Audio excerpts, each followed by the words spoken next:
An exercise that takes a lot of people out in the gym that you just don't know is the barbell row. Hey guys, Coach Eric here, helping you to improve your exercise performance, your safety, and your results. On today's video, I'm going to be sharing with you how to correctly perform the barbell bent over row. Now, before I show you what I was doing in the gym, I want to take you guys through some preparation and activation cues that are really important to develop that extra safety and stability within the barbell row. Now, in this version of the bent over row, the lats are going to be the prime mover in this movement, but it will also be including the muscles of the rhomboids, the mid and upper traps, as well as the erectors in the lower back. Now, the barbell row is predominantly a back exercise, but it's facilitated and supported by the muscles of the lower body, i.e. the hamstrings, the glutes, and the deeper core muscles. A very important position to lock down is the position of the hips. So as you're prepping for the bent over row, we want to prime the muscles of the hamstrings, even the calves and glutes in this position, while we sit ourselves into the anterior tilt with this hollow lower back. As soon as you round the lower back and come into any kind of a posterior tilt, you're putting unnecessary load on the low back and you're switching off your ability to really load up on the working muscles. As the nervous system senses this curvature and instability in the base of the spine, that it's not going to allow you to transfer load maximally onto the working muscles. For now, I want you guys to get your hip position loaded and also feel this gentle activation of the hamstrings and glutes in the position we want to be in a favorable spot for a solid bent over row. So what I'm going to do is soften the knees, hinge the hips, pushing the hips behind me, gripping with the feet, tilting forwards, keep the abdominal wall on, let the arms just hang down. Now, to really prime the hamstring and glute, I want to push hard into the floor, gripping with the feet, driving in with the big toe, lift the arch of the feet, and you'll see I externally rotate as I push down, which switches on glute medius. Push into the ground hard, tighten here, and release, come up. I'm just going to lengthen with the legs straight until I feel that nice stretch on the hamstrings. Come back up to the hinged position, and we're going to contract, push down hard, stiffen the ab wall. So you should feel that continuous stretch on the hamstrings and firing. Inhale, release. Straighten the legs and hinge. So with this contract and release method, I'm firing the muscles in the ideal anatomical position for the row and then lengthening. Many times people have issues maintaining this anterior tilt with a properly loaded back because the hamstrings and the glutes are too tight. So that's a quick way just to prime the hamstrings and the glute before you do the row. You can maybe do 5 rounds of contract, 5 rounds of release, just to get everything moving in the hamstrings. What a lot of people miss with the barbell bent over row is the amount of stability and strength required to keep yourself in the right position against the pull of gravity with the barbell. So what we have to nail down in order to be safe is to create stability and strength in the low body, keeping this still while we're hinged forwards and allow the weight to track forwards and back along the fronts of the legs. So what do we have to do to stabilize this position? Before I touch the bar, I'm going to mark this with you guys. So I'm starting with a deadlift to pick the bar off the ground. I'll show you the deadlift in a moment.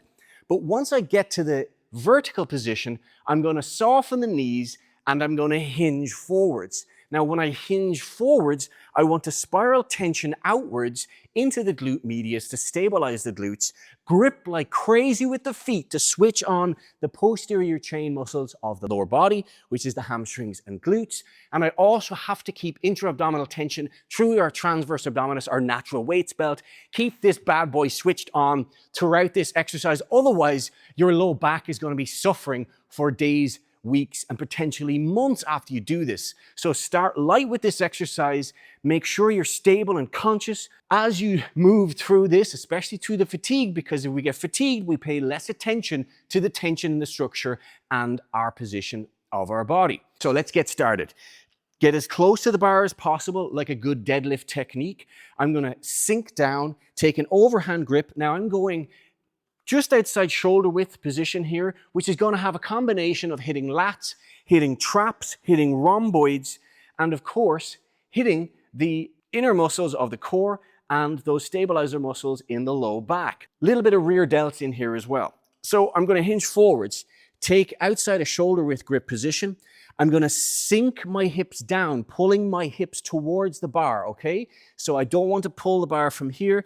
I want to pull the lats down. Imagine I'm squeezing an orange under my armpit. We got that great cue from Dr. Aaron, physiotherapist online, so thank you for that, Aaron. But squeeze under the bicep to the armpit, squeeze some fruit of choice to engage those lats. That causes a spiral of tension through the arms, right through to the trunk and the connection to the spine. Very important. We're not bouncing the bar up, we're spiraling tension and pressing the feet to lift the bar. So let's do that. Sink down, hips pulling towards the bar, crush your fruit of choice.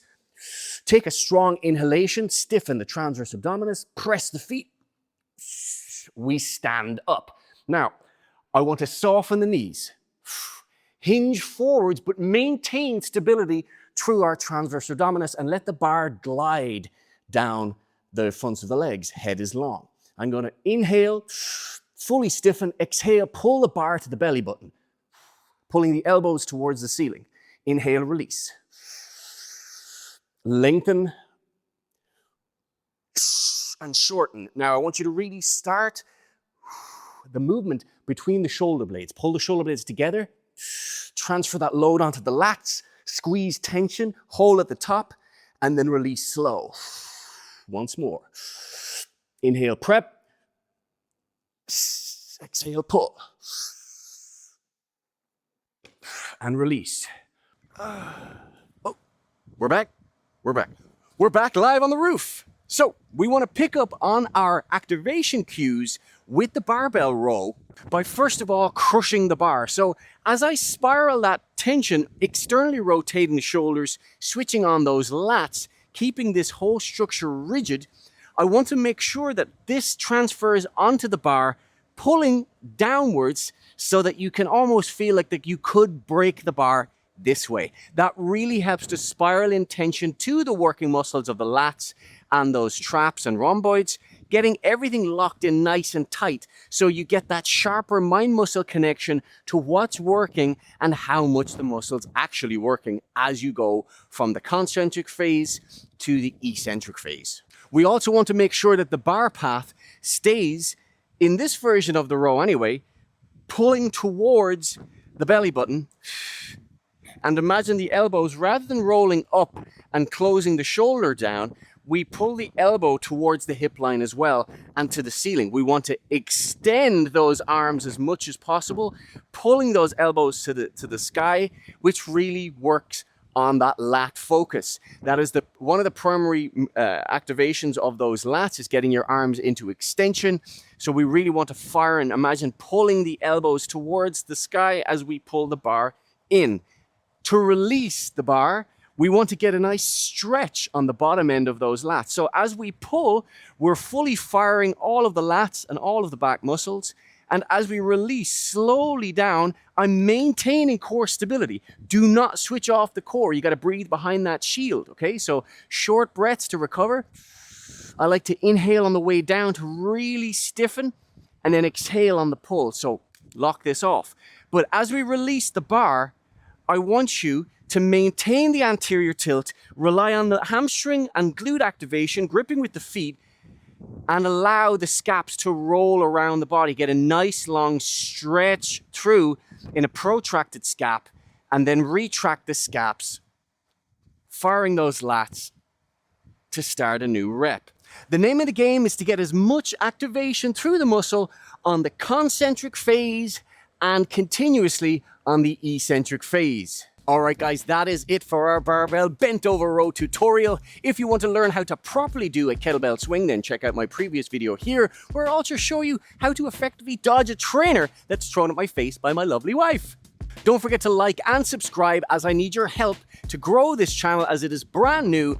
And if you have any exercises that you would like me to break down in more detail to help you with that safety, the precision, and your results, then please drop it in the comments below and I'll be more than happy to dig into it.